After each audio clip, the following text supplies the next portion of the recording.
এই জগতের কারণে বিয়ে খালি হাতে যাও না, ভগবানের বিয়ে দেখলে সব কিছু দেখলে গায়ে হলুদ থেকে হাতে মেহেন্দি থেকে সব দেখলে উপহার দাও। তাই উপহার দাও,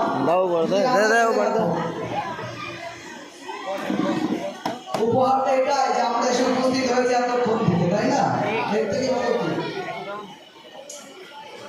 এইভাবে ধুমধামের সঙ্গে খুব আনন্দের সঙ্গে শ্রীকৃষ্ণের বিবাহ হয়ে গেল দেবী রুক্মিণীর সাথে। কিন্তু এখানে ভগবানের বিয়ে শেষ না, ভগবানের বিয়ে আরো আছে, সবে শুরু হলো। কৃষ্ণের বিয়েও সবে শুরু হলো, বিবাহিত জীবন শুরু করলেন ভগবান। বলে ভগবানের গৃহস্থ জীবন কি জয়। কৃষ্ণ